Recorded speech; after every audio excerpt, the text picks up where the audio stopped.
দর্শক সবাইকে আমন্ত্রণ শুরু করছি আজকের Walton smart fridge presents entertainment 24 দেশ বিদেশের বিনোদনের নানা খবর সাথে নিয়ে আছি আমি শাহরিন জেবিন। আয়নাবাজি মুক্তির 9 বছর পর কাল দেশের হলে মুক্তি পাচ্ছে পরিচালক অমিতাভ রেজা চৌধুরীর নতুন ছবি রিকশা গার্ল, যেখানে প্রধান চরিত্রে অভিনয় করেছেন নভেরা রহমান।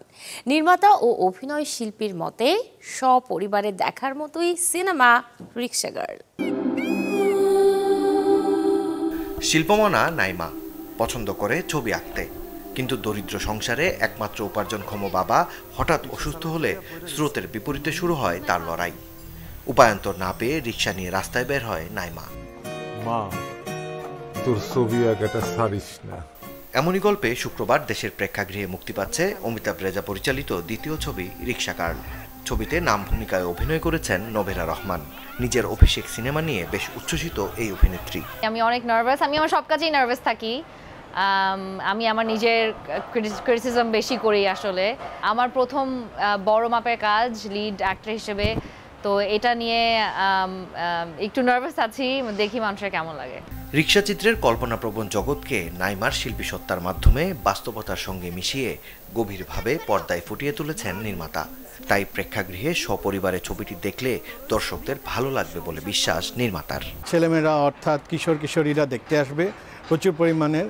আমার বিশ্বাস করি ছবিটা যদি একবার তারা দেখে এবং তাদের যদি ভালো লাগে তাহলে এটা সার্থকতা। এবং আমাদের বাবা মারা যদি তাদের বাচ্চাদের নিয়ে ছবিটা দেখতে আসে পরিবার সহ, এটা এমন একটা ছবি যেটা খুবই নিটল সৃজনশীল মনন তৈরির জন্য হেল্প করতে পারে। এখানে কান্দনেরও অনুমতি নাই। বিশ্বের 30টিরও বেশি দেশে আন্তর্জাতিক চলচ্চিত্র উৎসব ঘুরে আসা রিকশা গার্ল ছবিটি মূলত যুক্তরাষ্ট্রের লেখক মিতালি পার্কিন্সের উপন্যাস থেকে নির্মিত। মাকসুদুল হকিমু, চ্যানেল 24, ঢাকা। এবারে স্মরণ করব নায়ক রাজ্জাককে। আজ যে তার 84তম জন্মবার্ষিকী।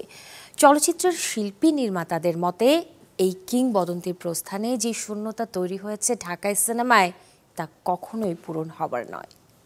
এ কোন অপরাধের শাস্তি দিচ্ছ আমাকে? এমন কোন অপরাধ তো আমি করিনি। সাদা কালো থেকে রঙিন সেলুলয়েড কাজ করেছেন অবিরত, হয়েছেন কিংবদন্তি, হয়েছেন নায়ক রাজ। আমার মতো এত সুখী। বাংলা চলচ্চিত্রের বয়সটা যেখানে 7 দশক, সেখানে 6 দশক লাইট ক্যামেরা অ্যাকশনে কাটিয়েছেন রাজ্জাক। এটা কি হলো? কি আবার হইব? পড়ে গেলাম। নায়ক রাজের জন্ম 1942 সালের 23 জানুয়ারি পশ্চিমবঙ্গে। দেশ ভাগের সময় পরিবার নিয়ে পাড়ি জমান বাংলাদেশে, থিত হন চলচ্চিত্রে। এই বাড়ি তো এখন মন্দির নেই, শুরিখানা হয়ে গেছে। আর শুরিখানায় বাস করতে গেলে যে কোনো সময় স্বভাব পাল্টে যেতে পারে।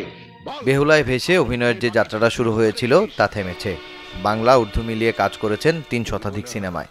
উনি পরিচালক হিসাবে, প্রযোজক হিসাবে এত ভালো মানুষ ছিলেন এবং এত সুন্দর নিয়ম মেনে চলতেন, আমি অন্য কোনো ইউনিটের কোনো পরিচালক, কোনো প্রযোজককে আমি অন্তত কখনো দেখিনি। উনি সবাইকে খুব আপন করে নিতে পারতেন এবং একইভাবে উনি আপন করে নিয়েছিলেন আমাদের চলচ্চিত্র শিল্পকে।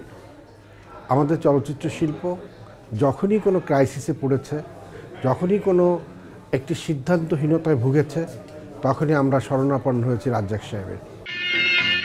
শুধু যে অভিনয় করেছেন তা নয়, অনন্ত প্রেম দিয়ে হয়েছেন পরিচালক, আর প্রযোজক হয়েছেন রংবাজ দিয়ে। তো বাংলা চলচ্চিত্র যতদিন বাংলাদেশে থাকবে, বাংলা ভাষা থাকবে, আমি মনে করি রাজ্জাক সাহেব, নায়ক রাজ্জাক, উনি বেঁচে থাকবেন সমগ্র বাঙালির মাঝে।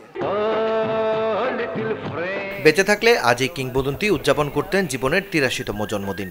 কিন্তু 2017 সালের 21 আগস্ট না ফেরার দেশে পাড়ি জমান তিনি। নীল আকাশের নিচে আমি রাস্তা চলেছি একা। জন্মতিথিতে প্রার্থনা, ভালো থাকুন প্রিয় নায়ক রাজ্জাক। রাস্তা চলেছি একা। মাকসুদুল হকিমু, চ্যানেল 24। এই সবুজের রেডিওথেরাপি সহ বিভিন্ন চিকিৎসা শেষে সুস্থ হয়ে গানে ফিরছেন কিংবদন্তি শিল্পী সাবিনা ইয়াসমিন। শিগগিরই ঢাকা এবং চট্টগ্রামে একাধিক অনুষ্ঠানে গাওয়ার কথা রয়েছে এই শিল্পীর। মঞ্চে গাইতে আসছেন বলেও সুখবর দিয়েছেন সাবিনা ইয়াসমিন নিজেই। কবে কোথায় হবে গানের অনুষ্ঠান? জানা গেছে 31 জানুয়ারি এবং 1 ফেব্রুয়ারি ঢাকায় দুটি অনুষ্ঠানে গাইবেন তিনি। এরপর চট্টগ্রামে আয়োজিত অনুষ্ঠানেও গান করার কথা রয়েছে তার। আর তাই বর্তমান সময়টা রেওয়াজে নিজেকে ব্যস্ত রেখেছেন এই শিল্পী। প্রথম দফায় 2007 সালে ক্যান্সারে আক্রান্ত হয়েছিলেন সাবিনা ইয়াসমিন। পরে চিকিৎসায় সুস্থ হয়ে স্বাভাবিক জীবনে এবং গানেও ফিরেছিলেন। মাঝের বছরগুলোই কেবল দেশে নয়, যুক্তরাষ্ট্র, অস্ট্রেলিয়া সহ বিভিন্ন দেশে স্টেজ শো করেছেন তিনি। গত বছরের ফেব্রুয়ারিতে ফের ক্যান্সারে আক্রান্ত হওয়ার খবর আসে তার।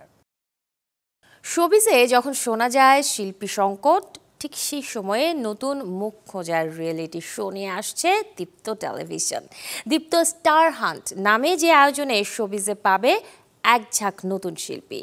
রিয়েলিটি শোর বিস্তারিত জানাতে বৃহস্পতিবার দীপ্ত টিভির তেজগাঁও কার্যালয়ে হয়েছে সংবাদ সম্মেলন, যেখানে জানানো হয় সারা দেশ জুড়ে এরই মাঝে খোঁজ শুরু হয়েছে এই আয়োজনের প্রতিযোগীদের। এতে অংশ নিতে নির্ধারিত লিঙ্কে গিয়ে আগ্রহীদের করতে হবে রেজিস্ট্রেশন।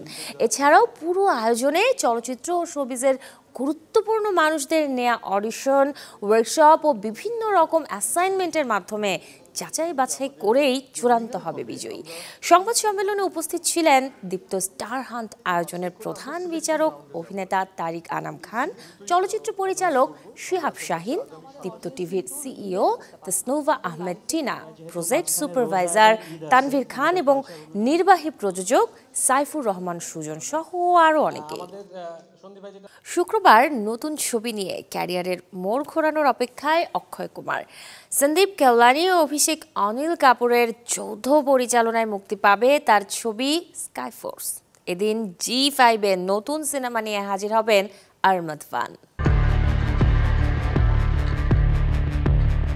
তিনি একজন রেলওয়ে টিকিট পরিদর্শক, হিসেবি মানুষ, তাই যাত্রীদের থেকেও তিনি টিকিটের হিসেবে করেন না কোনো গড়বিল।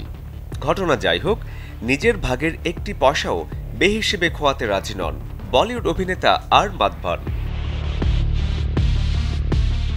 এমন জীবনযাপনে অভ্যস্ত আহমদ খান হঠাৎই লক্ষ্য করেন নিজের ব্যাংক অ্যাকাউন্টে হয়েছে ছোট্ট একটা ভুল। কিন্তু ভুল তো ভুলই, এর সমাধান তো চাই। সময়ের সাথে ছোট্ট ভুলটাই হয়ে দাঁড়াবে বড় একটি সমস্যা। বেরিয়ে আসবে থলের বেড়াল। আহমদ খান উদ্ঘাটন করবেন বড় ধরনের ব্যাংক কেলেঙ্কারির ঘটনা। এমন প্রেক্ষাপটে তৈরি বলিউডের আপকামিং ওয়েব ফিল্ম হিসাব বরাবর, যে ছবিটিতে আহমদ খান অভিনয় করেছেন প্রধান চরিত্রে রাধে মোহন হয়ে। এদিকে রন্ধনশিল্পী থেকে নায়ক বনে যাওয়া অক্ষয় কুমার বলিউডে খিলাড়ি নামে পরিচিত। টানা 3 বছরের ফ্লপ ছবি উপহার দেওয়া অক্ষয় এবার দেখিয়েছেন নীল আকাশী দুর্দান্ত কিছু শট। আকাশপথে যুদ্ধ, তাও আবার ভারত পাকিস্তান প্রেক্ষাপট। এভাবে এগোতে থাকে সিনেমার চিত্রনাট্য। আর মূল সিনেমায় দেখা যাবে ভারতের প্রথম এবং সবচেয়ে ভয়ানক এয়ার স্ট্রাইকের গল্প। সন্দীপ কেওলানি ও অভিষেক অনিল কাপুর যৌথভাবে পরিচালনা করেছেন নতুন বছরে অক্ষয়ের কামব্যাক মুভিটি। সিনেমায় আরও অভিনয় করেছেন নবাগত অভিনেতা বীর পাহাড়িয়া, সাথে আছেন নিমরাত কৌর এবং সারা আলী খানও।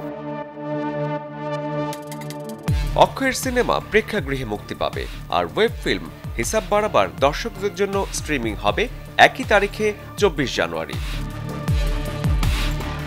শরীফুল হক, চ্যানেল 24।